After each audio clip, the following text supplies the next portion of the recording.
Hi, welcome back.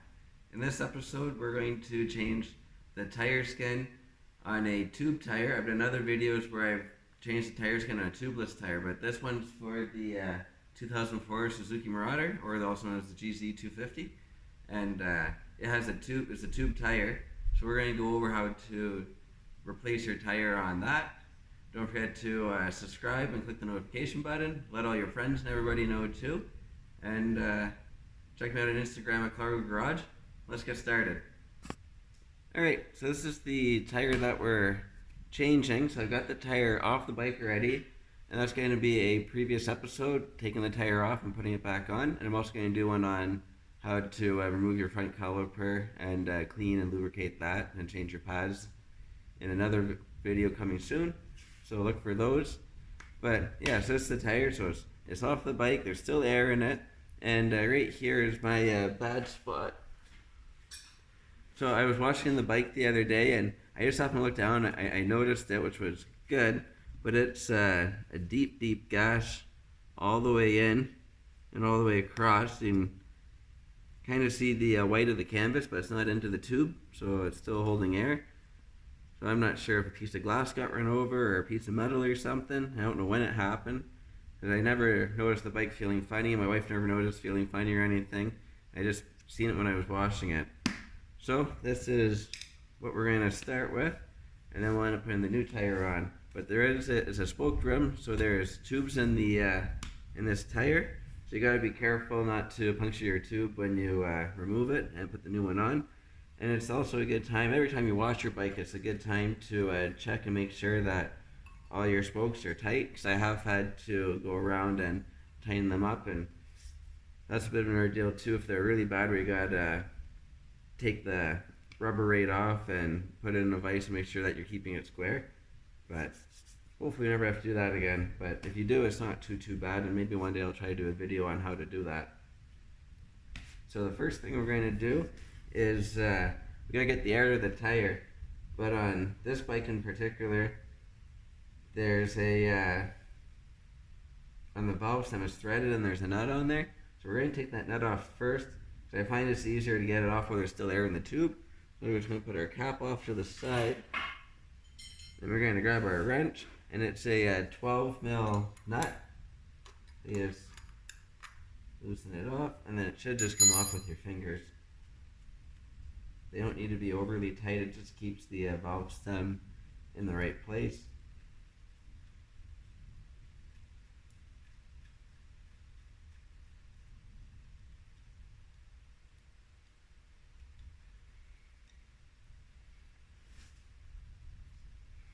Alright, now that we have the piece off, or that nut off, we're able to take the air out of our tire now. So we're going to remove the core out of the valve stem.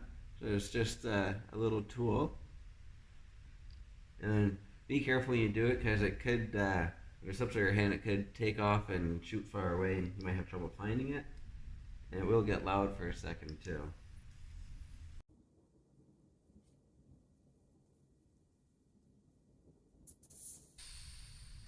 Alright, so there's our core out of the valve stem. So now our next step is to break the bead. So there's various ways to do it. The way I like to do it, I made my own bead breaker, and that's what I used to pinch the sidewalls. When I originally first started doing it, I used to use C-clamps. I used to use 4 or 5 C-clamps, and I go around, and eventually the bead would break. But then when I got into bigger bikes, the sidewalls were too tough for that, and I ended up making a bead breaker to still be able to do it myself.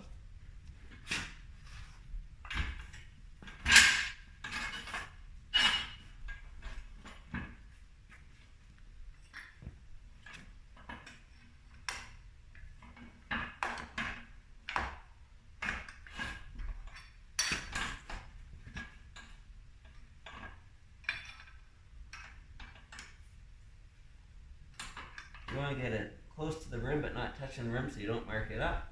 And then you just push down and break the bead. And sometimes you have to go around a bit to get the bead to break.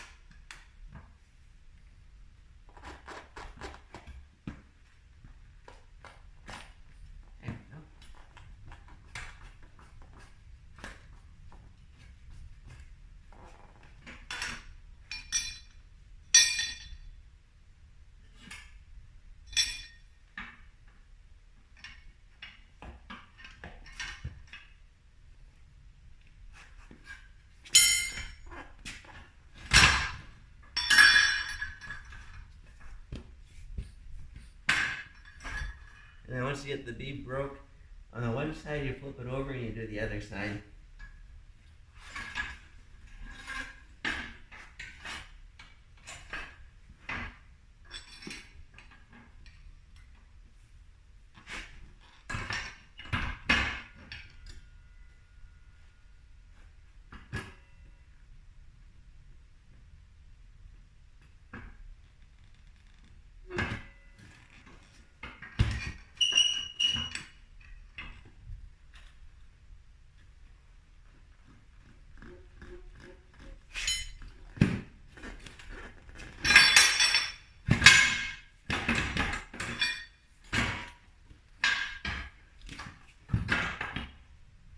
Perfect. Now the bead's broke on both sides. So once you get the rubber off, your rotor will hit the ground. So I just put it on 2 pieces of wood just to keep the rotor off the ground.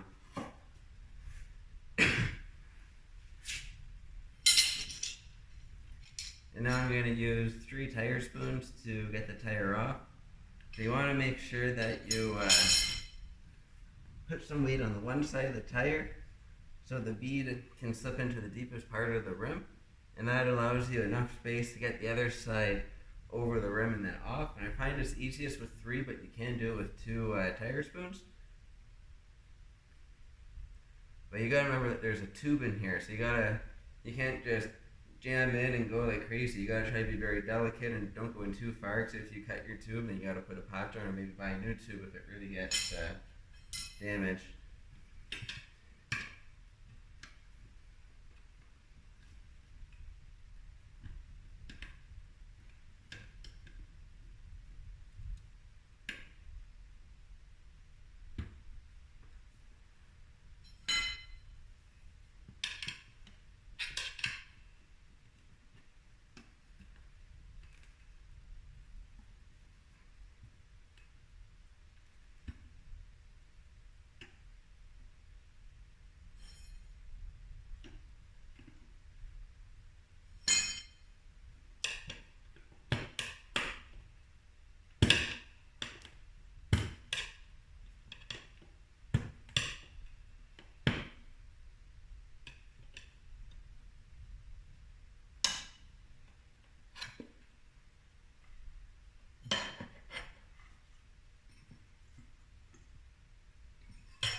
And you never want to get your fingers inside of there, because if that ever came back in, it could cut your finger off or tear it off, and it'd be really awful.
Alright, that's one side off. Now the tricky part, we gotta get that tube out of there so we can get the other side off. So that's the trickiest spot to do without damaging it.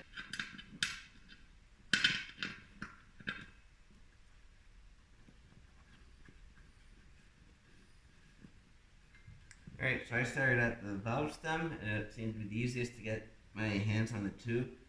This has this actually a sports bike tire, so it has a very stiff sidewall, and it's a little bit hard to spread it and get in there.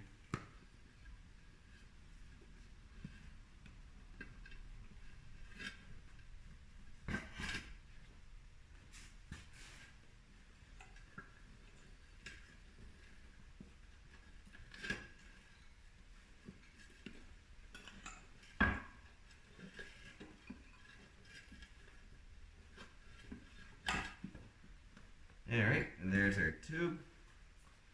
And it has the tire size right on there too, the 110, 90, 16. And it's also good for a 130, 90, 16. I think that's 16 out of 15. So now we're able to get the other side of the tire off. And you just want to, when you're doing this, kind of make sure that you keep your rim oriented the right way, in the sense that tires are directional. So when you put your other tire on, you got to make sure you have it the way the rotation is going to be. Otherwise, you have to pull it off your rim and re-put it on, which is a really big pain. So now, same thing. You get the back side deep into the groove, and then it gives you room to get the front side out.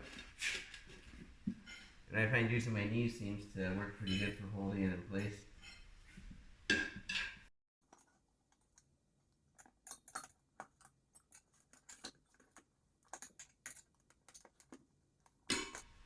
And once you have the rim out, you can, or the tube out, you can be a lot more aggressive with your spoons, because there's nothing to worry about damaging now. Perfect. That's the tire skin off.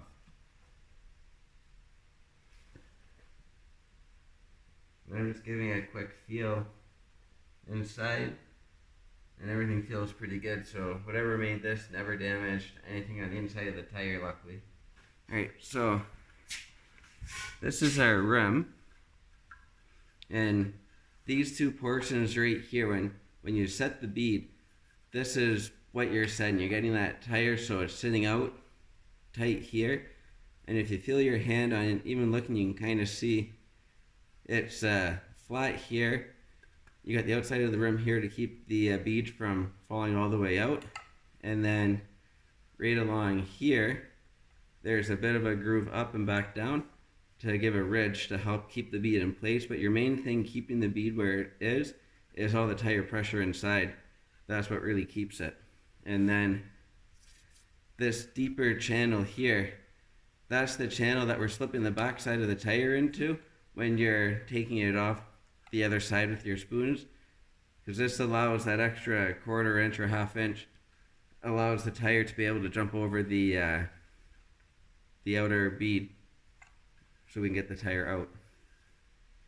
And then while we have the tire off, it's a good time to inspect our rim.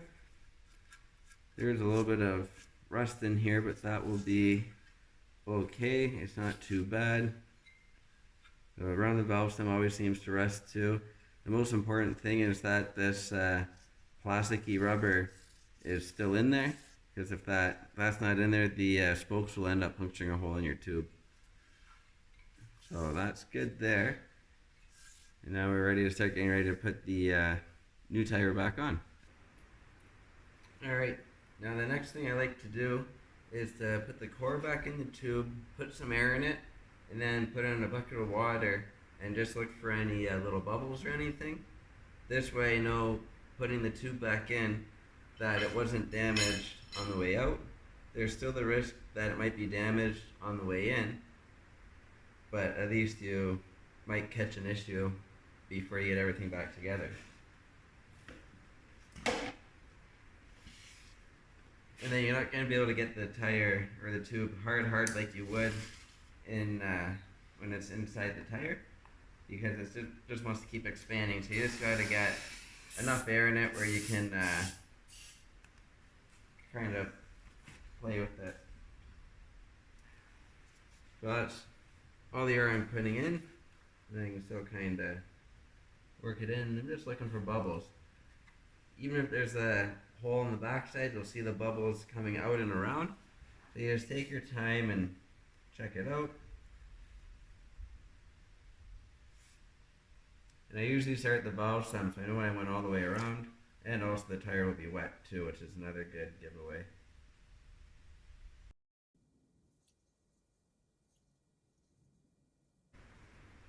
Alright, so we're calling this good. We're going to leave the air in it for now, just because I'm going to hang it on the handlebar, so hopefully it'll dry up a bit before we put it in. It doesn't matter if it's wet or not, I just like it to be dry when I put it back in the bike. Not really for any good reason, because it's going to get wet again when we set the bead.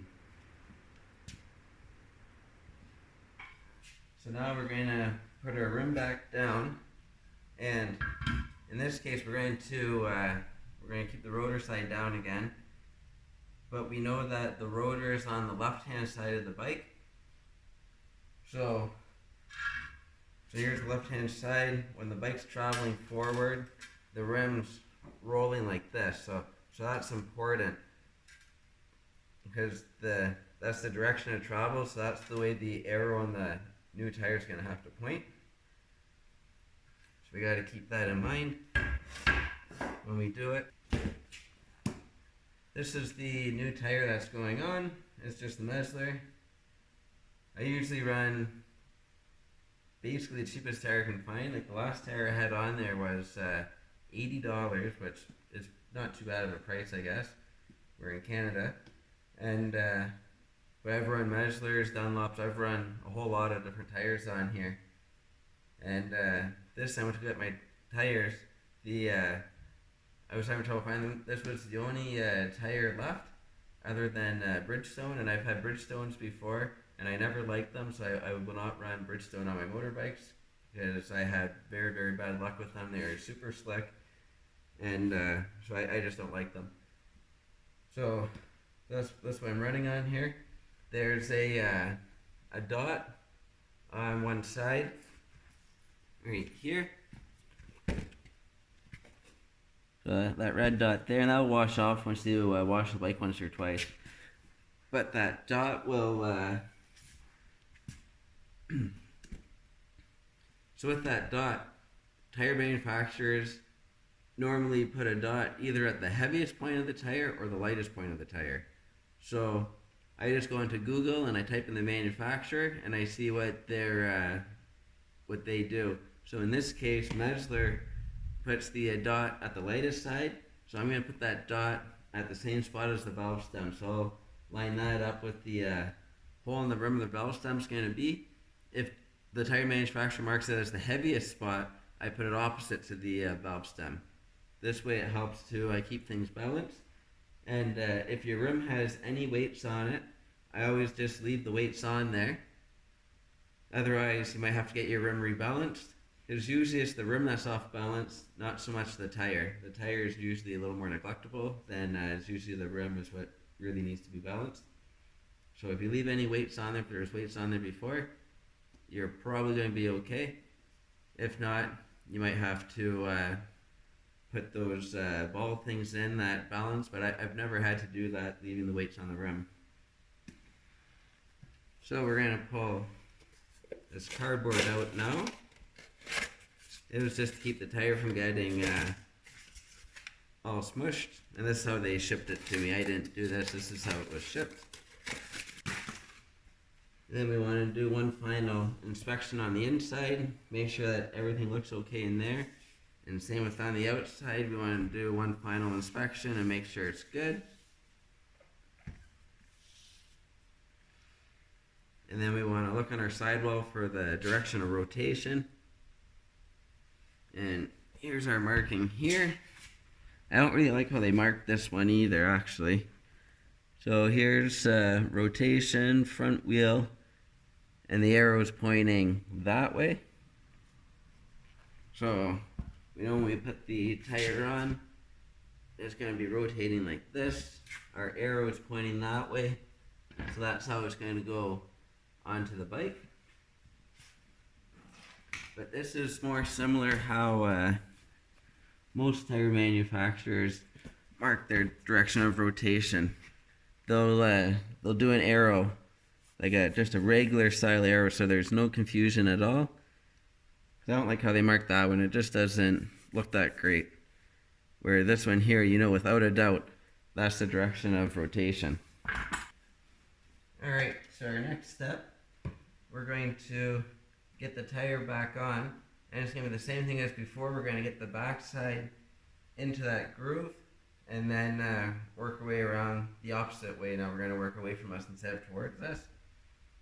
But it's always a good idea to lubricate as you put it on. So the easiest, cheapest way to lubricate it, this is my garage soap that I use basically just for doing tires. It was the cheapest dish soap I could buy when I bought it. It was like $1 or something, and it's good enough.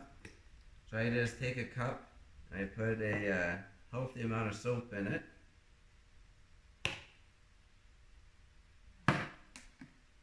So I filled it up to about there, so that's quite a bit.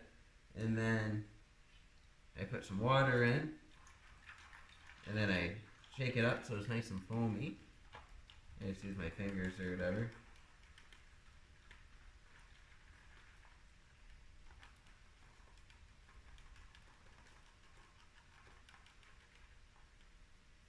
Now it's nice and foamy. Then I just take a piece of paper towel and I dip it in so it's all lathered in the soap. And then I just go around the bead, getting it nice and wet and soapy to give it some lubrication. Trying to keep my dot dry so I don't lose my dot till I get the tire all the way on. Not a bad idea to go around the rim either. And if as you're putting it on you notice it's starting to dry out, put more soapy water on it.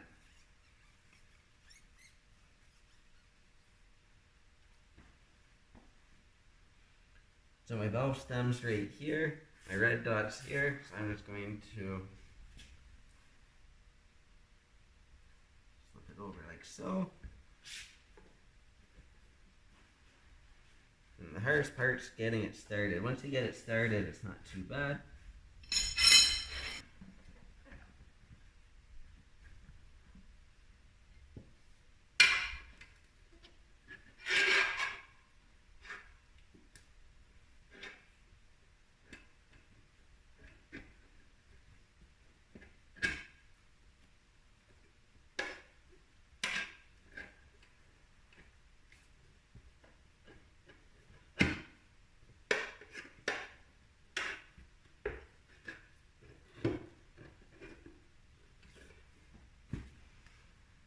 And as you can see, once you get it to a certain point, then it gets quite a bit easier.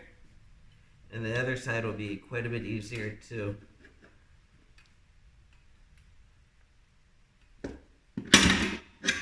Alright, there's one side on. Now we're going to spin it over. And our valve stem's straight here, and our red dot's straight here. So now it's a good time to recenter it where it's supposed to go so the two line up.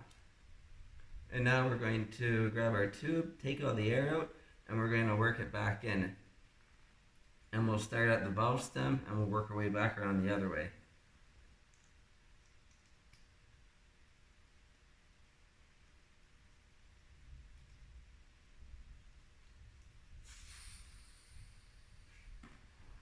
So we have taken the core out, and now we're going to get as much air out as possible.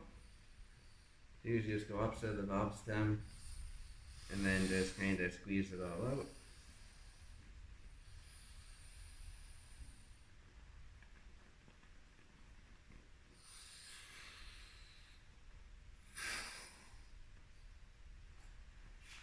And then we're going to put the valve stem back in to keep it as deflated as possible, because otherwise we'll want to fill back up.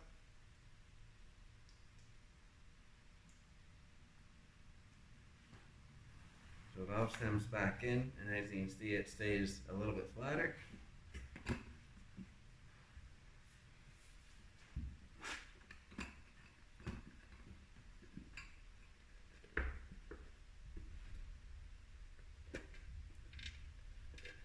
We got it partly started now, and we're going to be careful putting it in still.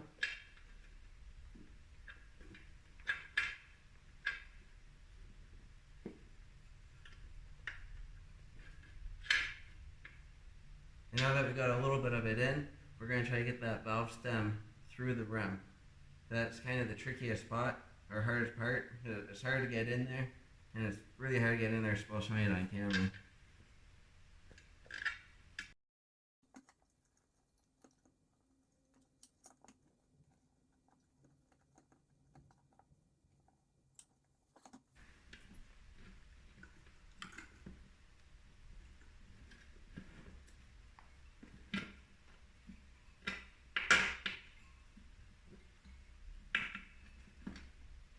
Alright, once you get it sticking through, it's a good idea to get your nut back on, even just loosely, just so it can't slip back out. But I find if you get the tube all the way in, then it seems to be easy. You can almost get your hand kind of on top and just kind of work it like that and in, with the tire staying flat so the tire's not blocking the hole.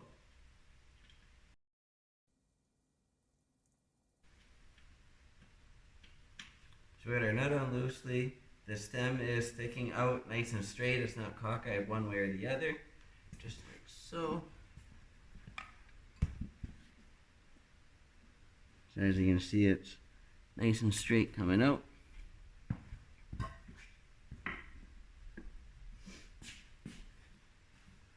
And now we're going to take our core back out just so it can the tube can just kind of relax and fall in place better in the tire.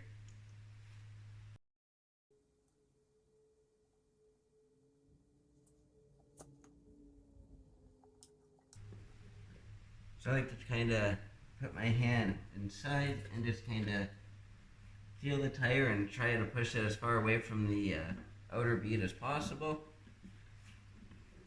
We don't want to accidentally get it pinched in the bead when we get the other side of the tire on.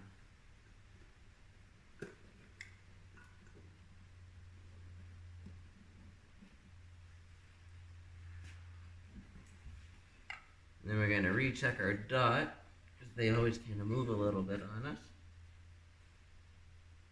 That's looking pretty good there. Our valve stem's looking good. And now we're going to lather this up and make sure that we're good.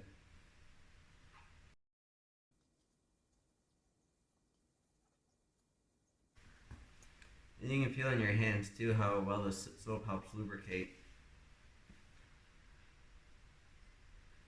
So now we're going to get the tire on the inside and the back. We're going to get our knees on a little bit, just like so.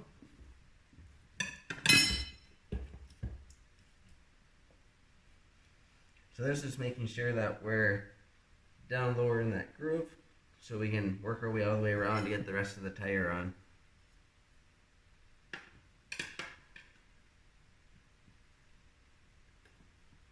And just nice and gentle and slow.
stem still looks good.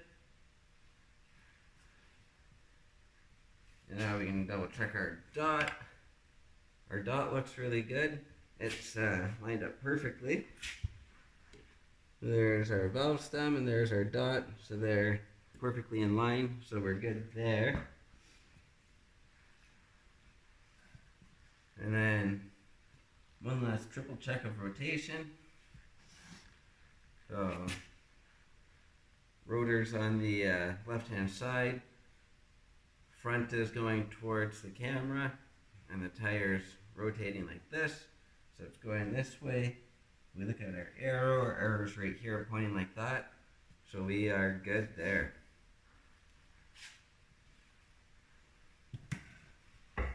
So now the next thing we're going to do, depending on your air gun, the air gun that I'm using, I need to have the core in for it to actually put air in the tire.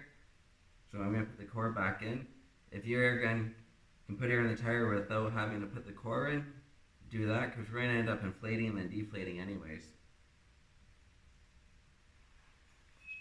Now we slip the core in. And then I still have not tightened up the valve stem yet. It's I have about a 1/4 inch away from the rim still. And now the next thing we're going to do, we're going to grab our soapy water and we're going to lather this up real good. We're going to make sure we get lots of soapy water in. This is going to help to lubricate to set the bead. Because since it's a tube rim, we're not going to use any bead sealer like I did in my other videos on my tubeless tires.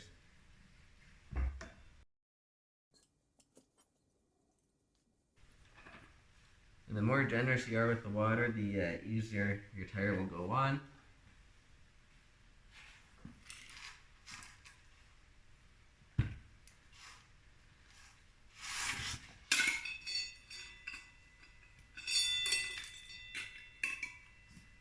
We're going to clip it on. We're always keeping our fingers up and away from everything.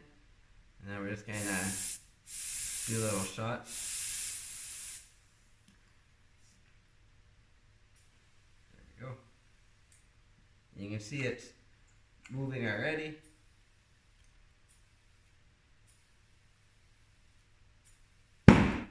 There's one side of the bead going in.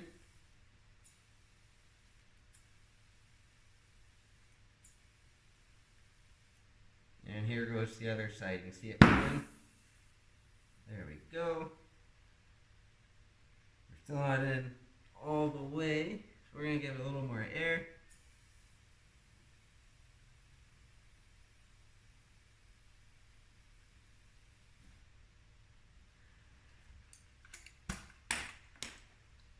That's looking pretty good.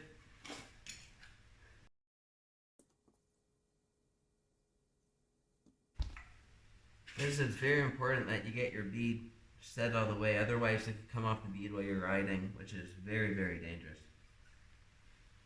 That feels good on this side. We'll check the other side.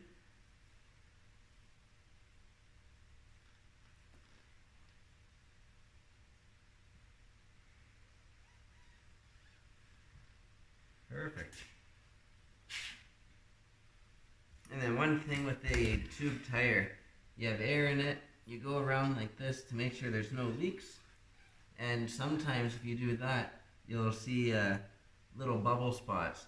That doesn't necessarily mean that your tube's leaking, it's just the air that's trapped in and around the tube is trying to escape, and sometimes you get little bubbles. So now we're going to tighten up our valve stem. It's looking like it's coming out of the tire pretty good. It looks nice and straight, nothing too wonky about it.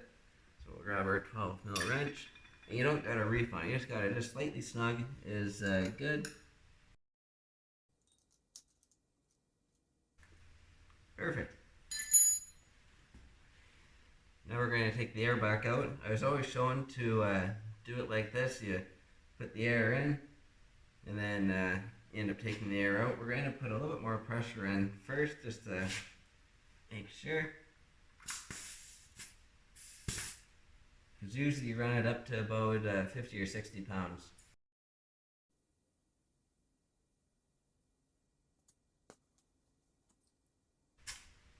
Yes, that's about 64.5 psi. And the reason you overinflate it the first time is you really want to make sure you set that bead. So you always want to flex the tire out as far as possible. And now we'll take that core out and we'll drain all the air back out.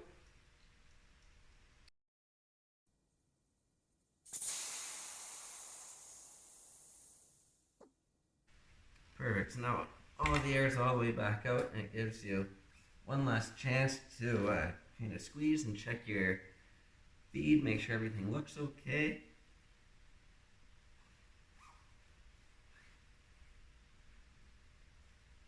So if the bead wasn't all the way set and you squeezed it, it might pop off. Eh? So it gives you that one last chance to double check it. And now we're able to put our core back in. One big difference between tube tires and tubeless tires is setting the bead. With the tube tire, it's really quite easy to set the bead, where a tubeless tire, there's nothing containing the air, so you got to have your bead on both sides as close as possible, so when you give it a shot of air, it's enough to grab it and push it out so you can actually start setting it. Where these ones here, you don't have to have anything special, where sometimes if you have a small compressor and you're trying to set a tubeless tire, it's really hard to get your bead to set. You end up having ratchet straps wrapped around and everything trying to get it to go.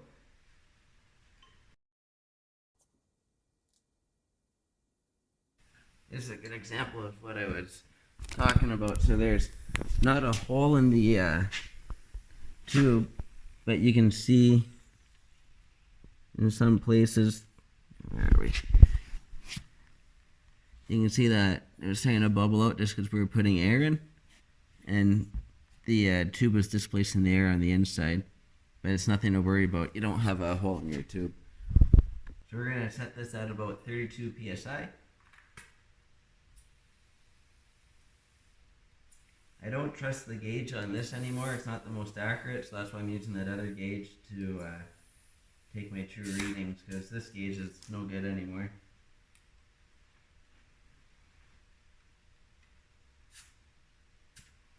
So I'm at 27.9, so we'll put a little more in.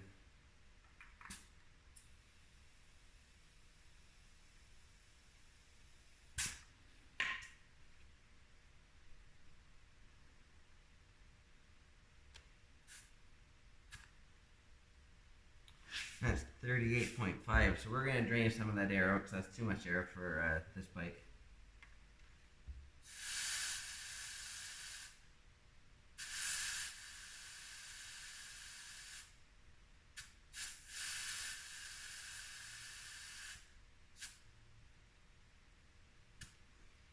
It's down to 30, so there's one more shot back in.